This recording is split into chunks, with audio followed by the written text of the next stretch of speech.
Srimate Ramanujaya Namaha, Srimate Nigamanta Mahadeshikaya Namaha, Shriman Venkatanatharya Kavidharkika Kesari Vedanta Acharya Varyome Sannidhattam Sadahridi. Namaskaram. The topic that Adiyan has chosen for today is the Ubhaya Vedantas and the parallels between them. So what are the Ubhaya Vedantas, the two Vedantas that I'm referring to? The first one is the Upanishads, the original ones, which are in Sanskrit. And the other one is the Tamil Prabandhams of the Azhvars, which are referred to as Tamil Marai or Tamil Vedas. So I will be trying to show parallels between them so that you will understand why the Divya Prabandhams are called Tamil Vedas. So a couple of comments before I get into the details. So first thing is Adiyan is a Sri Vaishnavite. I think you can see some telltale signs to that effect. So Adiyan's interpretation of the Upanishads will be Vishishtadvaitic.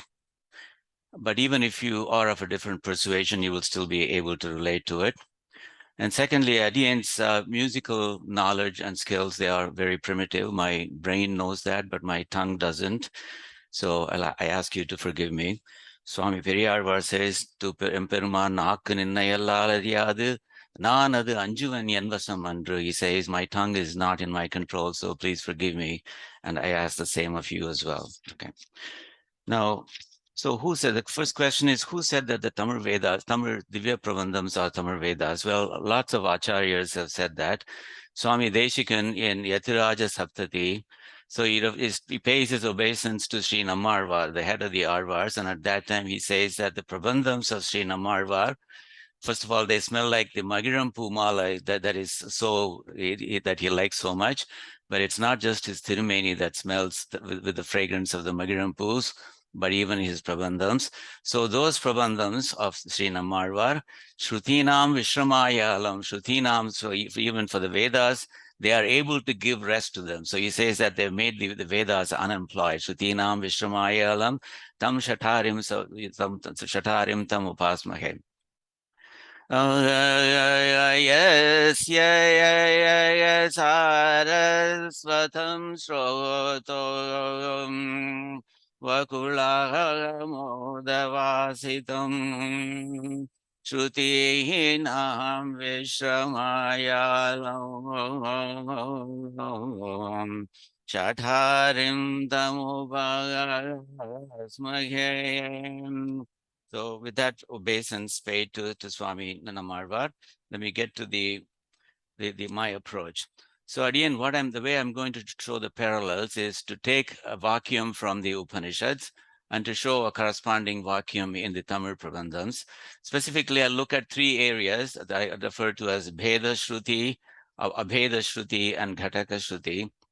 So the Bheda Shruti, so these are all on the basis of whether they differentiate between Jivatma and Paramatma or not. J stands for Jivatma here, P stands for Paramatma. So some of the Shrutis seem to suggest on the surface that the Jivatma is not equal to Paramatma, and they are called Bheda Shrutis or differentiating Shrutis. On the other hand, there are things called Abheda Shrutis, which are non-differentiating. They're on the surface. They seem to say that the Paramatma and Jivatma, they are the same, J equals P. But of course, if the superficial meanings of these are in fact true, then they would be in conflict with each other. But fortunately, there are things called Ghataka Shrutis or the bridging Shrutis.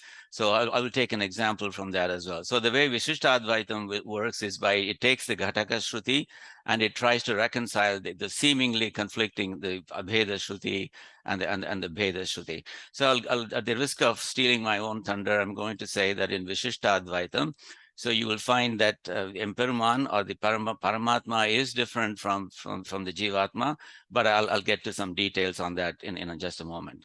Okay, so let's start with the Bheda Shruti, the differentiating Shruti. I'll give an example. Now in Vishishtadvaitam or in Sri Vaishnavism, there are three supreme realities: the Chit, which is also known as the sentient or Jivatma, Achit, the insentient, and Ishvara.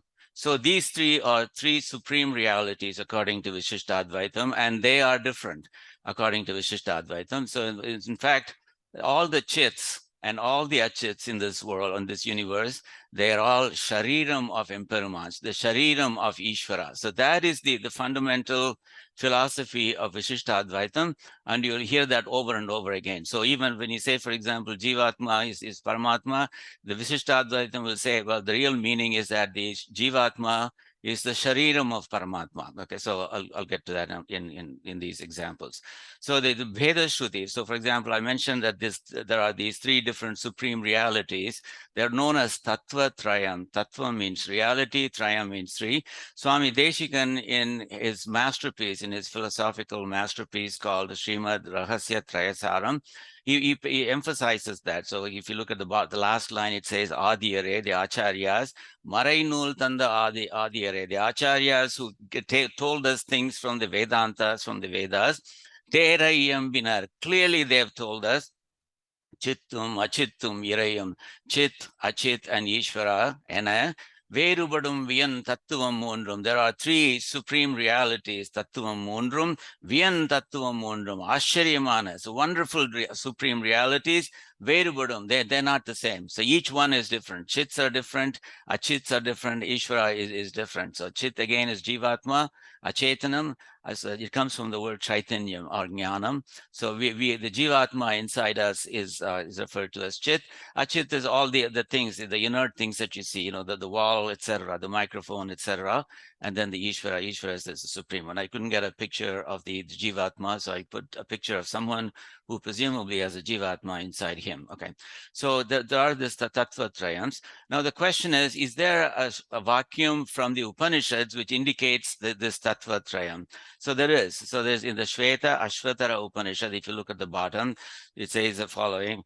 Hari Om Bhokta Bhogyam Preritaram Chamatvayam Sarvam Proktam Trividham Brahma Metate. So it tells you that there are three different kinds of realities. Exactly how does it say there? Bhokta. Bhokta means enjoyer, or the chit, the jivatmas like us. Bhogyam, the enjoyed, or the achits. For example, when you like ice cream and you consume ice cream, then who is the enjoyer? You, the jivatma, that's the enjoyer. And what is being enjoyed? The achit, the ice cream is being enjoyed. So bhokta, bhogyam, the chit and the achit. And then preritaram, the one who makes this enjoyment possible, that is the Paramatma. So those three, it says, are different. So bhokta, bhogyam, preritaram, chamatva. When you reflect on them, sarvam, proktam, trividam. All of them are said to be of three different kinds. So that is the Upanishadic statement from the Shveta Ashvatara Upanishad. Swami Deshikan refers to it in Srimad Rahasya Trayasaram, in that chapter that I referred to on the previous one, Tattvatraya Chintana Adhikaram. That's a very famous chapter from that Srimad Rahasya Trayasaram. Now the question is there a corresponding vacuum in the Tamil Vedas? And the answer is yes. Sri Nammarvar in his Thiruvaimuri says this. So he says here, if you look at the pasuram that I have, there are 4 lines in that pasuram. The first 1.5 lines that are in red, they say essentially that Emperuman is not Jivatma. And then the next half line, which is in green, that says Emperuman is not Achit either. So, in other words, Emperuman, the 1.5 lines, for the first 1.5 lines say Emperuman or the Paramatma is not Chit. The green part says Emperuman is not Achit. So he is distinct from both of these, and therefore he belongs to this third category that we call Irai. So the way he explains it is Manannaham Malamare. So as all the ajnanams and other filth goes away from the mind, Manannaham Malamare, a certain jnanam springs in our mind, that malar, it blossoms, and Misa Irduram, it grows in magnitude, and it's called Manan Unarvu. So Manasa Yogam, they call it. And apparently the rishis have it, and normal people like you and I will probably not have it. But those rishis, they will be able to experience their jivatma. So Jivatma can be experienced with that Manasa Yogam, but he goes on to say that Manasa Yogam alavu ilan, that Manasa Yogam cannot measure him. He is not sensed by that Manasa Yogam, and therefore he's not Jivatma, he's not Chit. So that's the first thing it says. And then Puri Unarvu Availan, Puri Unarvu, the sense organs, the things that are sensed by the sense organs. So what you can see, what you can smell, what you can taste, what you can hear, what you can touch, etc. So those are the achits. So the things that are sensed by the sense organs, so he does not belong to that either. So you see, he's neither chit, he's not, nor achit, and therefore he's a third kind. He's referred to as Paramatma, or the Irevan. And then in the rest of the line say, Inan Unar Murundalam, he is Jnananandamayan, Yedir Nigar Karivinom. So in the future, in the present, and in the past, Inan Ilan, he has no equal. Yanan Uyer, he is my Atma. Migunarailan, he is none surpassing him. Now I should mention here, Yanan Uyer, now on the surface it seems to say it's my Atma, but it's my Atma's Atma. Because you see, there's an ambiguity associated with personal pronouns. When I say I am 6 feet tall, does that I refer to my shariram or my atma? That I refers to my shariram, right? On the other hand, when I say I must have committed a lot of sins in my previous birth, what does that I refer to? It's not referring to the shariram, it's referring to the atma, right? So there is an ambiguity associated with that word I, or with any personal pronoun. So when Swami Namarvar says Yanan Vuyer, he's saying Yennudaya Atma, my Atma. He doesn't mean my Shariram's Atma, because then you would be saying that Emperuman is my Jivatma. Instead, that Yanan refers to my Jivatma. So Yanan Vuyer refers to my Jivatma's Atma. Okay. So I'll explain exactly what it means to say that Emperuman is my Jivatma's Atma. See, okay, so that's the point of this particular pasuram.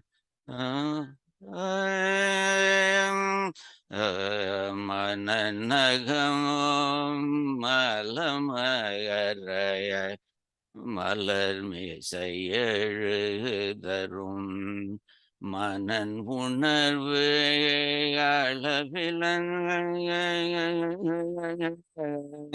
பொறி உணர்வு அவையிலன்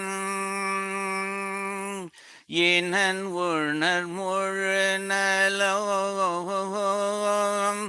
எதிர் நிகழ் கழிவேனோ எனன் இளனல் சரிநிசயனன் உயிர் பனிமபய மிகுநகரை இலகனேயம் பவமரே ரே சனே ரே சம். So you can see that he has really created a pasuram that reflects that Tattva-trayam, which is captured in the Shvetashvatara Upanishad Vakyam that I have reproduced in front of you. Okay, so that is the first example, a Vakyam from the Upanishad and a corresponding Vakyam from the Tamil Vedas containing the same, capturing the same meaning. Now, let's go to an Abheda example. So the Abheda means non-differentiating, which on the surface seems to say that Paramatma and Jivatma are the same. So what is an example from the Upanishad, the original Upanishads? Sarvam Kalvedam Brahma. This is a very famous vacuum from the Upanishad. Sarvam Kalvedam Brahma. And in fact, Advaitins use this very extensively, because it seems to say that Sarvam Kalvidam Brahma, Idam Sarvam, everything that you hear, Kalu, certainly Brahma is Brahman. Everything you see here is Brahman. You are Brahman, she is Brahman, etc. And then the chair is Brahman, etc. Right? So that seems to imply that Paramatma and Jivatma are the same. That's why I call this an Abheda or non-differentiating Shruti. So it's in a part called the Shandilya Vidya. It's said by a Rishi called Shandilya Rishi. So he's talking about how to attain Emperuman. You can think of it as part of the Bhakti Yogam. Sarvam Kalvidam Brahma Tajjalanidhi is the cause of everything, and thus Shanta Upasita, Shanta with peace, meditate on him, meditate on him, meditate on the fact that everything in this universe is he. Okay. So on the surface, this says that Paramatma equals Jivatma. That's why I call it Abheda Shruti. Now, interestingly, even though Swami Namarvar is a Vishishtadvaitin, he could have very easily avoided capturing an Abheda Shruti, because the Abheda Shrutis would confuse you, right? If you are a Vishishtadvaitin, you would say that, oh, the Abheda Shruti might confuse people into thinking that Jivatma equals Paramatma. But he didn't do that. He wanted to be faithful to the Shrutis. So he created a pasuram which captured the exact same Abheda Shruti. So that's the same, with the same superficial meaning. Now, so the way he says it is, if you say Sarvam Kalvidam Brahma, everything is Brahman, you are saying something profound, but in a very concise fashion. It's too concise. And when you say something profound in a very concise sort of way, people might miss its significance. So Swami Namarvar expands it in a very beautiful way. So in the red parts of the pasuram that you see, he's saying that all the chits, all the jivatmas are impermanent. He says, Nam, we are he. If you look at the last line, it says Nindra Avare. So he is everything. And I'm going to enumerate what that everything is. So he's saying, Nam, we, that's he. Avan, the one who is far away, that's he. Even the one who is nearby, that's he. That's why if you look at the pictures, you'll see pictures of different sizes. The one that's far away, it looks small. The one who is nearby looks larger. The one who is in between, the Tamil has a pronoun for that as well. Avan means he who is far away. Even means he who is nearby. Uvan means he who is intermediate at distance. They are all Emperman, he says. And similarly, our, ivar, over, that is she who is far away, she who is nearby, etc. They're all Emperman as well. And similarly, plural pronouns, our, ivar, over, they're all he. So you can see that he's using he's releasing a flurry of pronouns from the Tamil language, and he's saying every one of them is Emperman. And then he's also now talking about achits in the green words. Adu, that which is far away, idu, that which is nearby, Udu, that which is at an intermediate distance. Yedu, even the answer to the question what, that is also he. And then he goes on to say Vimavai, things that decay, whether they are Ivai Uvai, be they nearby, intermediate, far away, and also Nalam Tingu Avai, the good things, bad things, everything is he. Amavai, so the things that are going to be born in the future. Ayavai, the things that were already born in the past, all of them are he. So that's what he's saying. So you can see that what he's doing is essentially stating that Sarvam Kalvidam Brahma. He's just expanding. Instead of just saying Idam Sarvam, he's expanding that into saying no matter what pronoun you use, that pronoun is Emperman.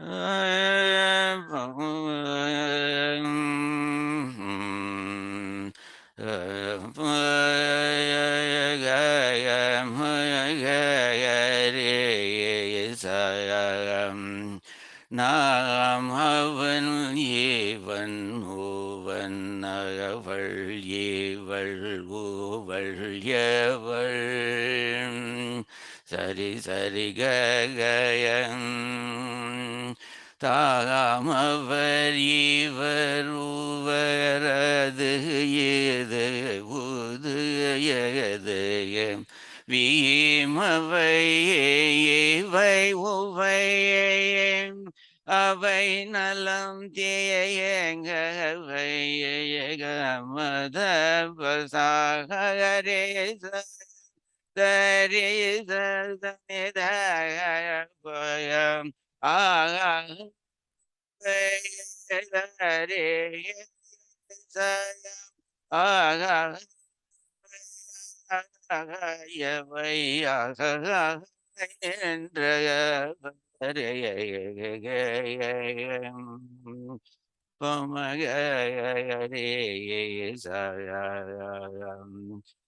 we have now seen a second example, a vakyam from the famous Chandogya Upanishad, and we have seen that the meaning of that is an Abheda meaning, and that Abheda meaning has been reproduced exactly in this Tiruvaimari Pasuram. It's just been elaborated upon by elaborating that's Idam Sarvam into all these pronouns of the Tamil language, okay?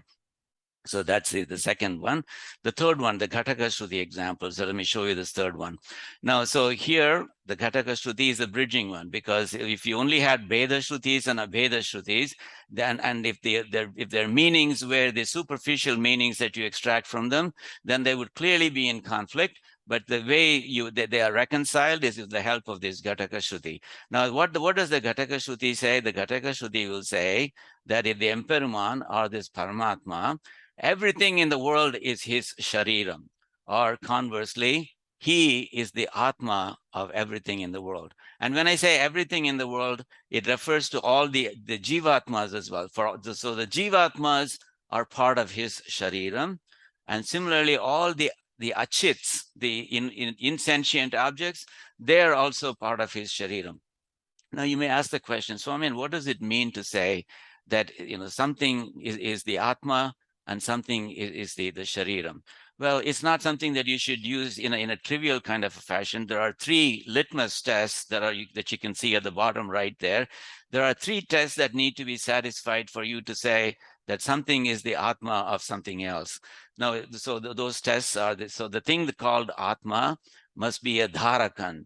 That means that it must be the support for the thing that you call shariram, which means that without that Atma, the thing that you call shariram should not exist. It should die. So see, that's the first criterion. If that, so when you talk about the Sharira Atma Bhavam, the Sharira Atma relationship, these three litmus tests must hold. The thing that's called Atma, first of all, should be a support, and it should be a niyamak, and it should be the operator. That is what causes the shariram to function. That is what causes the operator, the shariram to operate. So that is niyamakan. So the shariram should be able to do that. And third one is the shariram must also be a sheshi. What does sheshi mean? Sheshi means that the atma, so the atma should be able to use that shariram as for its own purpose, for its own pleasure. So the atma should be a dharakan. The atma should be a support for the shariram. The shariram should die without it. The Atma should be the operator for the Shariram. That is, without the Atma, the Shariram will not be able to operate. And then thirdly, the Atma is the Sheshi. The Atma is using the Shariram for its own purpose. So that is what the Yajnavalkya says in something called Antaryami Brahmanam in this Brihadaranyaka Upanishad. It's a very interesting story. So Janaka Maharaja holds a yajnam, and so he invites all the Vidwans from around from all the 8 corners to his yajnam, and he says, I have a prize. So I have all these 1,000 cows, each with a pouch of gold on its head, and any one of you who can demonstrate that they have the Brahma Vidya, that they know the Brahma Vidya, they know that they have a good Brahma Jnanam, so they will be given this prize of 1,000 cows and these pouches of gold. Now, so it's interesting. So Yajnavalkya at that point says to his Shishya, oh Shishya, you just drive these cows away to our ashram. If anybody asks any question, I'll take care of them. என்ன சுவாமி இவ்வளவு பெரிய அடாவடித்தனம் பண்றார் அப்படிங்கிற மாதிரி தோணும் உங்களுக்கு. But Yajnavalkya, so in fact, was asked that question. Everybody around was very shocked, and they asked him, well, why are you doing this? Do you know Brahma Vidya well? Is that why you are taking all the cows away? And Yajnavalkya says, no, that's not why I'm doing this. I am doing this because I need those cows. Okay, and then the people in that audience, they challenge him. So they are trying to prove that he is not worthy of those cows. So they keep asking questions. One rishi after another asks him questions. One of them is Uddalakar. And in response to his questions, this Antaryami Brahmanam means chapter, Antaryami Brahmanam, he is inside us, he is inside everything. That's the word, that's what the Antaryami means. And so that's this essential meaning conveyed in this Antaryami Brahmanam. So here, so this is what it says. So, ya atmani tishtan.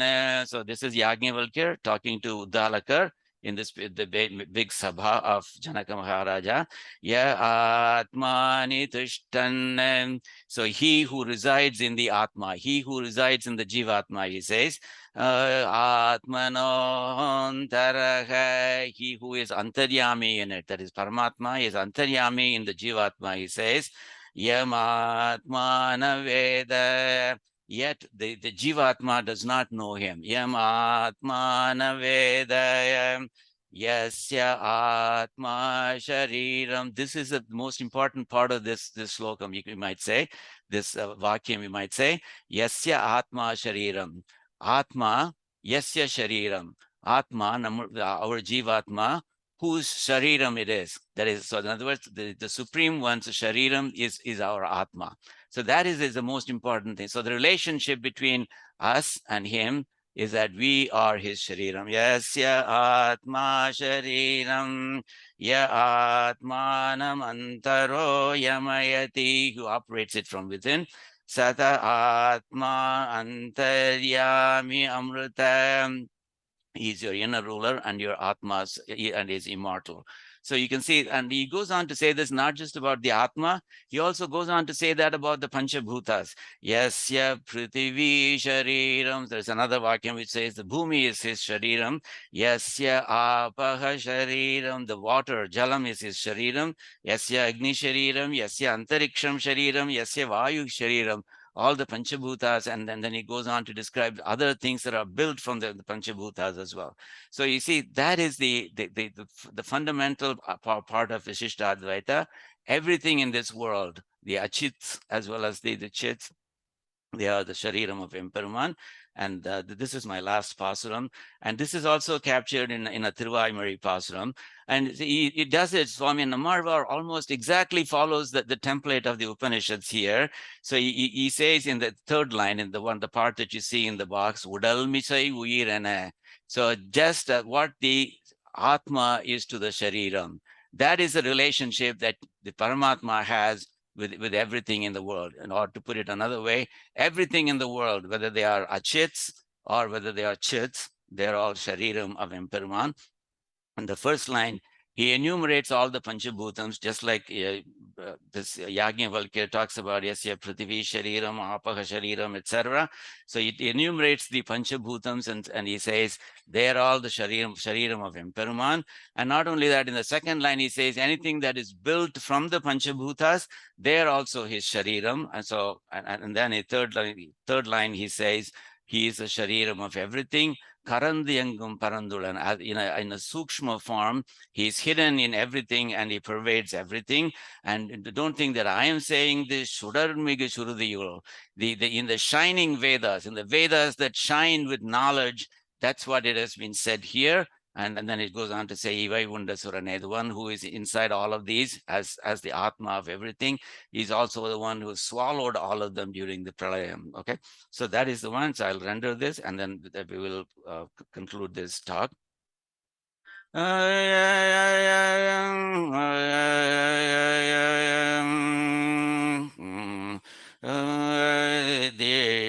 Visham is enumerating. Erivali நீர் நிலம் இவை மிசை படர்பொருள் முழுவதுமாய் அவை அவை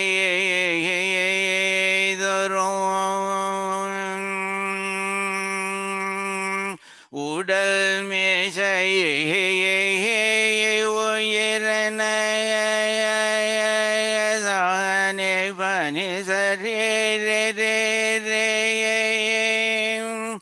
கரந்து எங்கும் பரந்துள்ள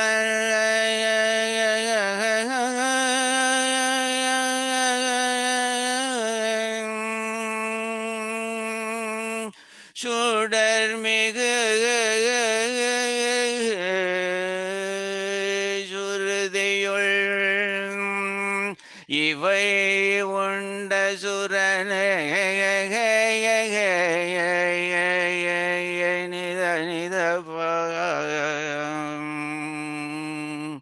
the punchline again. Udal misai yenan avan Udal misai uiranan. We are all his shariram. He's the uir. He's the atma of it. So that's what he says. So now we've given you three examples: Bheda Shruti, Abheda Shruti, and Ghataka Shruti. And I've shown that there are corresponding vakyams in the Tamil Divya Prabandhams corresponding to those that you will find in the Upanishads as well. So hopefully now you will be able to understand why the Divya Prabandhams are referred to as Tamil Vedas. So with that, I bring this to a closure. Kavita Kika Simhaya Kalyana Gunashaline Srimate Venkateshaya Vedanta Gurave Namaha Arvar Impermana Deshikan Tiruvadigle Sharanam Sarvam Shri Krishna Arpanamastu. Namaskaram.